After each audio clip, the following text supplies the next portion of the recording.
Surpris, oui, on peut être surpris. Vous savez, un héritage, c'est... At 49, Laeticia Hallyday finally spoke.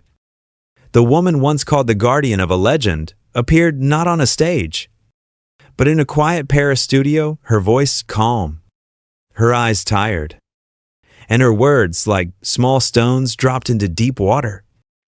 "I never wanted war," she said, "but I had to protect what Johnny built with me." The silence that followed was heavier than any applause she had ever heard. Because in France, Johnny Hallyday was not just a rock star, he was the sound of an entire generation's youth.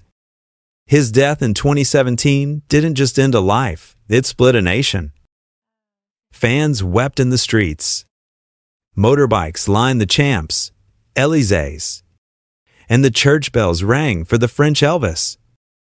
But behind the national mourning, a quieter storm was already forming, one that would turn love into a legal battlefield.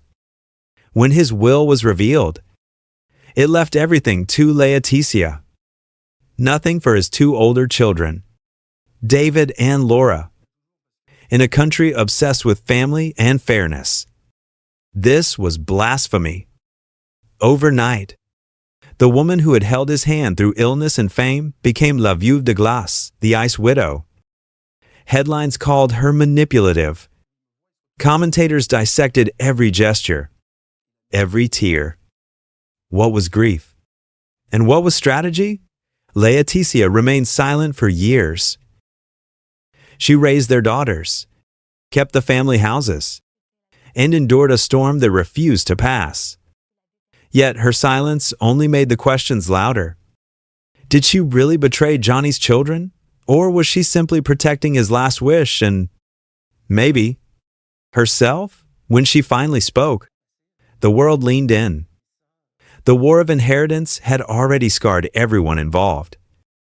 But what remained was something deeper, a question about love, loyalty, and memory. Was she fighting for money?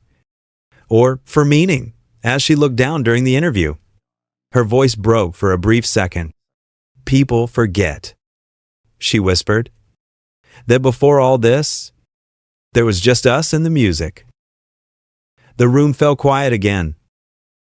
And in that silence, France remembered not just the legend who died, but the woman who was left to defend what he left behind.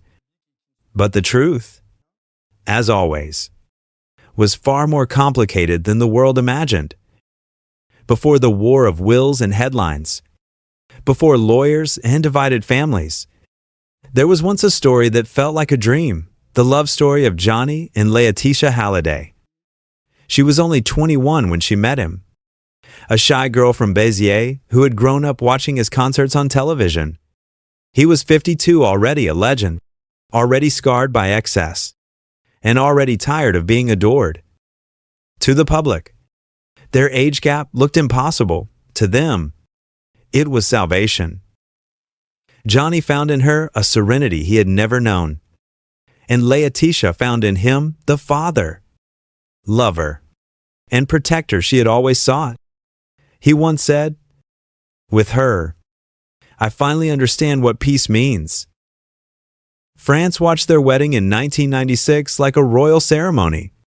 For years afterward, they embodied the dream, a French fairy tale framed by palm trees, guitars, and the California sun. They lived between Los Angeles and St. Barthélemy, surrounded by friends, photographers, and endless light. Every photo showed the same story: Johnny, larger than life, and Laeticia, glowing at his side, the eternal muse of French rock. She became not only his wife, but his mirror, his nurse, his confidant, and the quiet director of his private world. She managed the chaos, the tours, the health scares, the moods.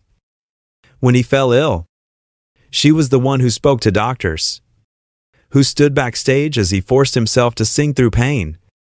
In the press, she was always smiling, composed the woman who made a wild man civilized. But fame loves illusions. What the public saw as perfect devotion, those close to the couple saw as a complicated dance between passion and power. Johnny, haunted by fears of betrayal and abandonment, gave everything to Laeticia, his trust, his control, and eventually, his estate. She became the center of his universe. And in his eyes, she was the only one who had never left him. Their home in Los Angeles was full of life and yet eerily isolated. They adopted 2 daughters from Vietnam, Jade and Joy, completing the image of a modern, loving family. Yet behind closed doors, there were tensions. The old children from previous relationships felt distant, alienated, replaced.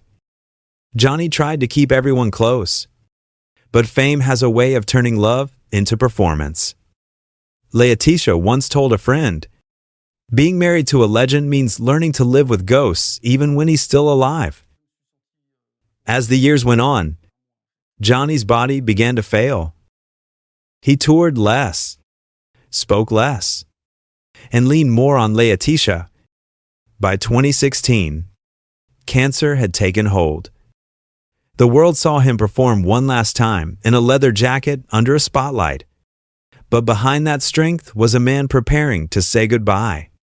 During those long nights in Los Angeles, he would talk to Laeticia about legacy, not just money or fame, but what would remain when he was gone. He told her, "I don't want them to fight over what's left. I want you to take care of it. You know my music, my fears, my demons. You'll protect it." Those words became the foundation of a decision that would one day explode like a grenade. His will, signed in California, left everything to her. For Johnny, it was an act of love and trust. For France, it was an act of betrayal. When he died on December 5, 2017, the country entered mourning. The funeral at the Madeleine Church felt like a state event, a farewell fit for a king. Presidents, artists, and millions of fans stood in silence as Laeticia, dressed in black, led their daughters behind the coffin. She did not cry publicly. The press called her composed, dignified, the last pillar of the Hallyday legend. But barely weeks later, that dignity became a weapon. David Hallyday, Johnny's son, and Laura Smet, his daughter, announced they were contesting the will. They argued that under French law, no parent could disinherit their children. The story erupted across every newspaper and talk show. Was Laeticia a grieving widow or a manipulative woman who took everything? The media needed a villain, and she fit perfectly. She was young, beautiful, foreign to the Parisian elite, and easy to misunderstand. Overnight, she became the Californian widow, the outsider who had stolen France's icon. Every smile she gave was analyzed, every trip to St. Barthélemy criticized. In the collective imagination, she stopped being Johnny's wife and became a symbol of greed, of ambition, of the dangers of loving too much. What no one saw was the other side of the mirror. In Los Angeles, while France devoured the headlines, Laeticia lived surrounded by Johnny's things, his guitars, his leather jackets, his ashes divided between 2 islands. Their daughters asked questions she couldn't answer. Why do they hate you? Was Daddy angry? To the outside world, she was powerful. Inside her own home, she was drowning in guilt and confusion.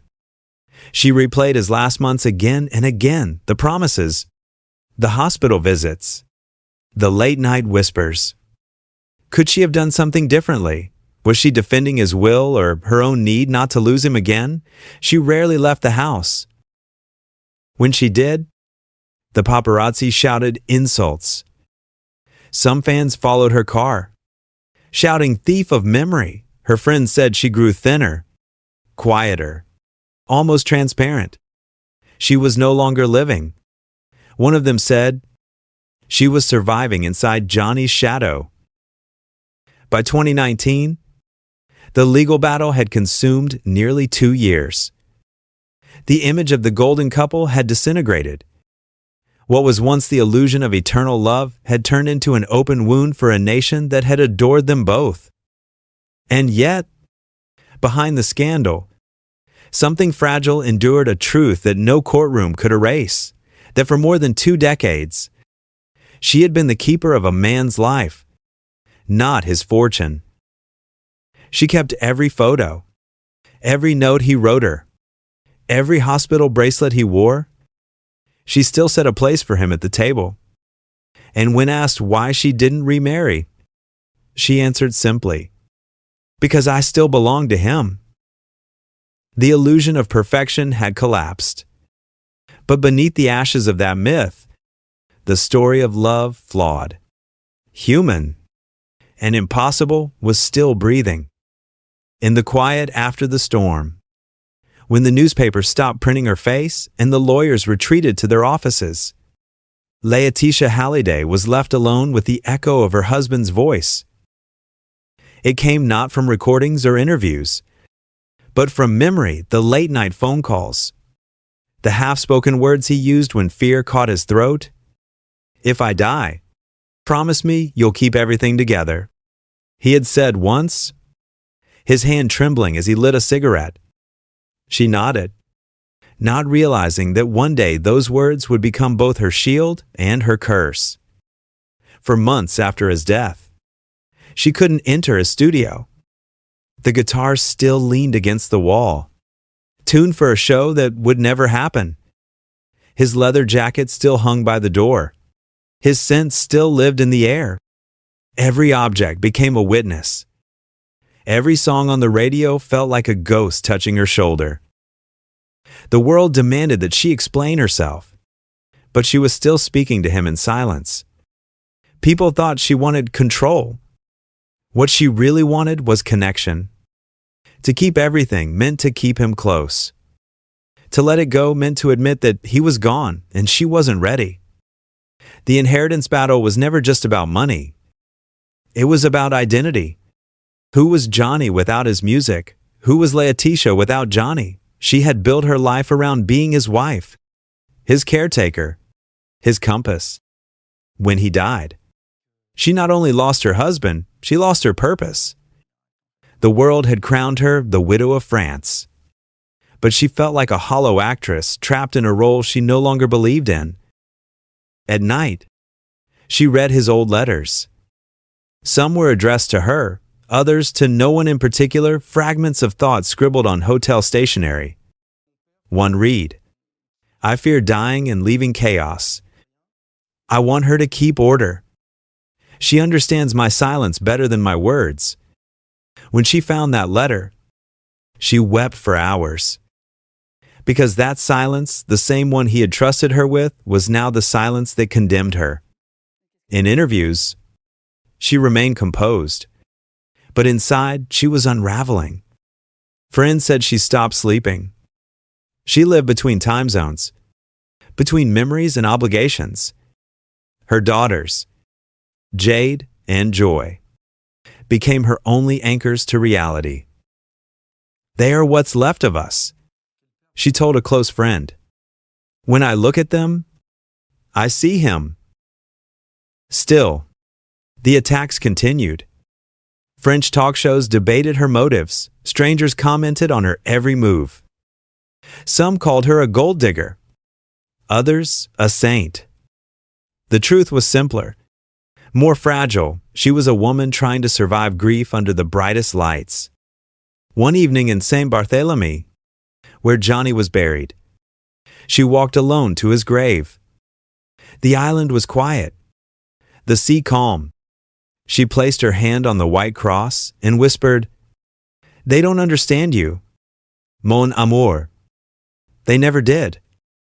It was then she realized that she wasn't defending a fortune, she was defending his story. the narrative that he had chosen for his life, one that the world now wanted to rewrite. Her lawyers advised her to fight. "You have the law," they said. But Laeticia had something else: exhaustion.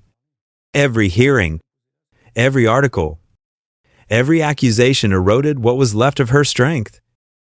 "They talk about justice," she confided, "but what I want is peace." David and Laura, too, were not villains in her eyes. They were pieces of Johnny she could not hate. Yet each encounter with them felt like reopening the wound of loss. Three people loving the same man in three different ways, unable to meet in the middle. In the middle of that chaos, Laeticia began to write, not for the public, not for the courts, but for herself.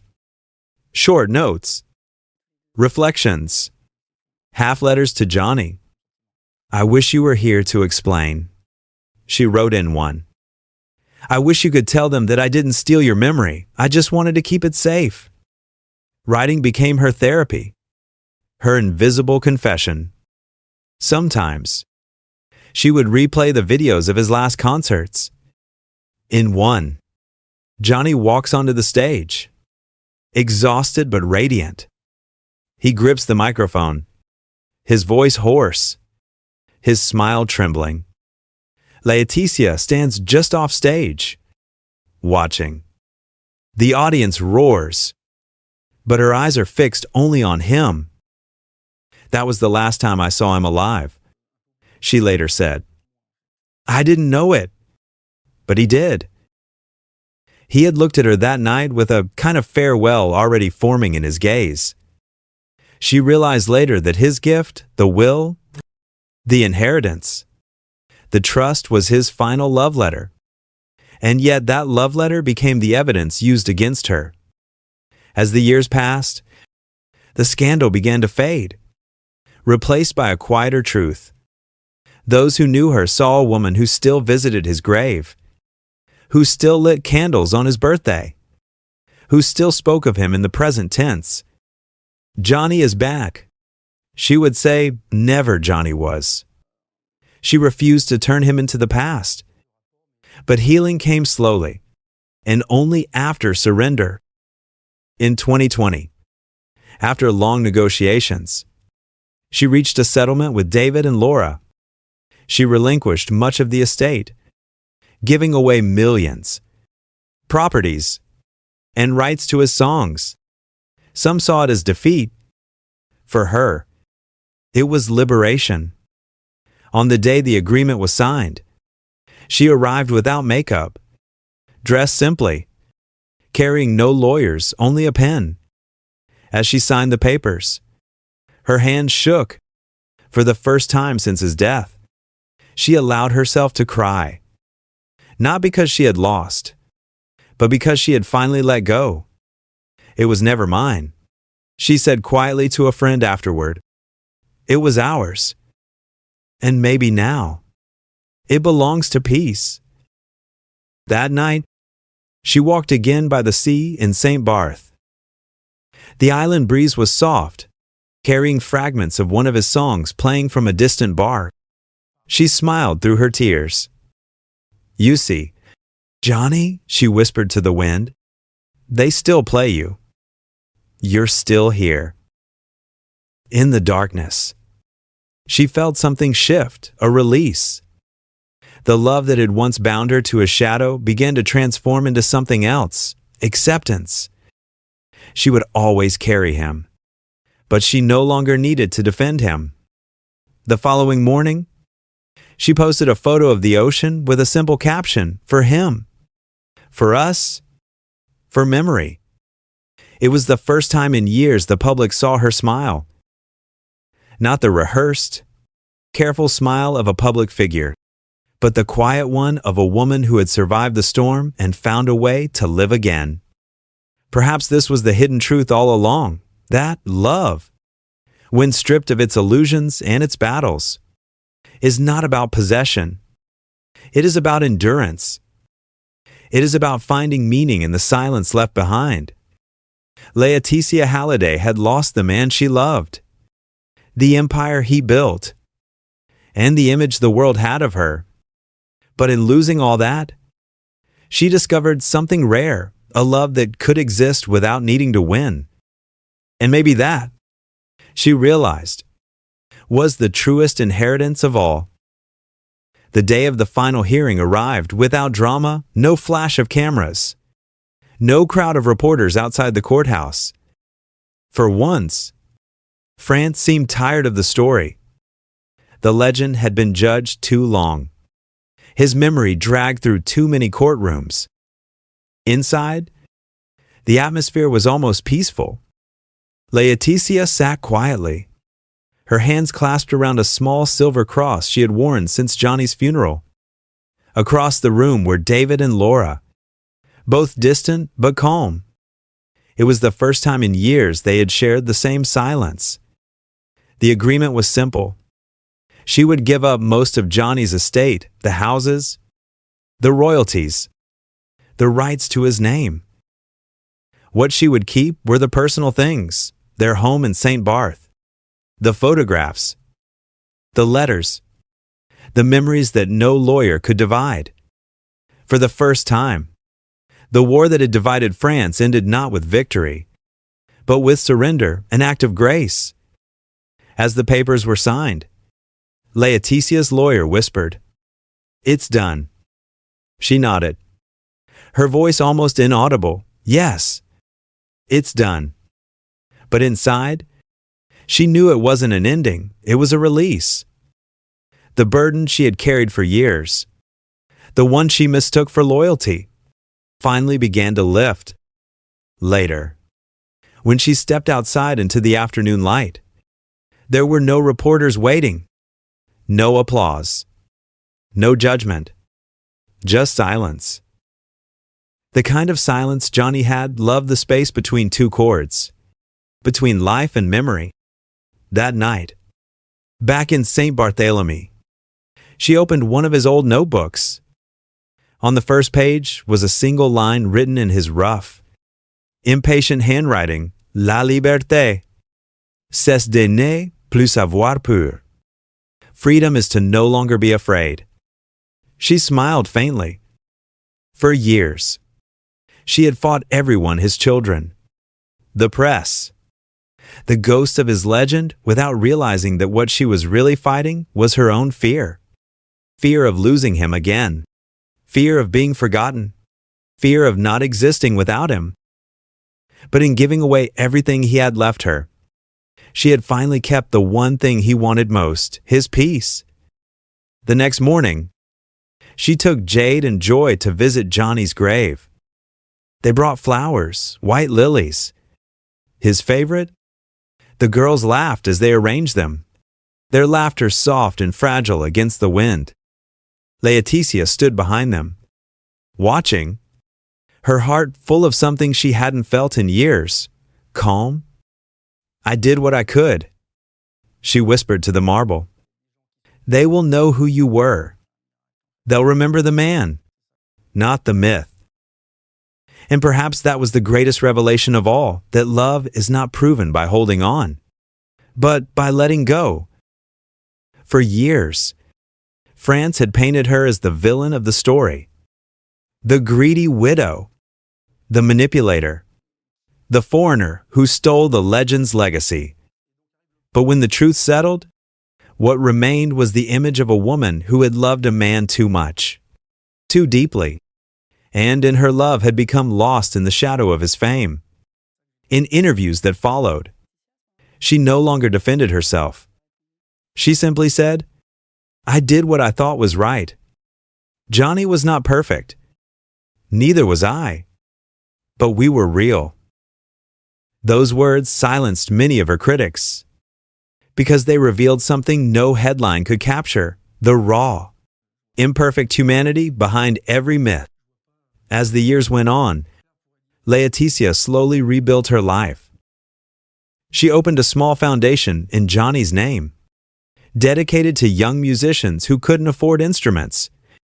She began to travel again, smiling in photos not as the widow of France, but as a woman who had survived the unbearable, the public, once cruel, began to soften. Maybe because they saw in her what they had seen in Johnny, a survivor who refused to disappear. In one of her final public statements about the affair, she said, "People thought this was about money. It was never about that.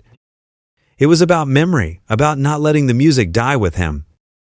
But now, I understand that memory doesn't need protection. It lives on in those who loved him, in his songs, in our daughters, and that's enough." The revelation wasn't a moment of triumph, but of acceptance. It was the realization that love cannot be owned, defended, or inherited. It can only be lived, and when it's over, remembered with grace. That night, as the sun set behind the Caribbean horizon, Laeticia lit a single candle by the window. The wind carried a faint echo of Johnny's voice from a speaker, an old live recording of Que je t'aime. She closed her eyes and let the song fill the silence. For the first time in years, she didn't cry. She simply whispered, "Thank you." And in that whisper, gentle, final, and free, the story of Laeticia and Johnny Hallyday found its true ending. Not in court, not in scandal, but in peace. Time has a strange way of softening even the hardest stories. What once sounded like betrayal now feels like fatigue. What once looked like victory now resembles surrender. For Laeticia Hallyday, the years after the battle became a kind of quiet exile, not from France, but from noise itself. She no longer needed to explain who she was. The truth had already spoken in her silence. She learned that love is not a monument we build, but a memory we carry. It survives not in contracts or inheritances, but in the way we remember a voice, a gesture, a song that refuses to fade. Johnny's legacy, once the center of conflict, became something simpler, music drifting through open windows, the laughter of their daughters, the rhythm of a man who had lived loudly and left quietly. In interviews, when asked if she regretted anything, she smiled and said, "Only the noise. I wish we had stayed silent longer."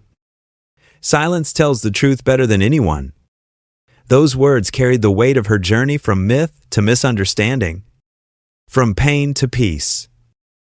She now spends part of the year in St. Barthélemy, near Johnny's grave, tending to the flowers herself. Sometimes she brings a guitar and sits with their daughters, watching the tide come in. The world has stopped judging. The tabloids have moved on. What remains is a woman who once loved a man so much that she mistook grief for duty, and who finally learned that letting go is also a form of love. In the end, the scandal faded, but the lesson stayed, that love cannot be measured by what we keep, but by what we can release. Perhaps that is what every great love story becomes in the end, not a possession, not a tragedy, but a kind of music. The kind that plays softly long after the concert is over. And somewhere, in the hum of an old recording, his voice still lingers. Yet time. Laeticia. She no longer answers aloud. She only closes her eyes, smiles, and whispers to the wind not to hold on, but to remember, because in love, as in legacy, the truest proof of devotion is not ownership. It is peace.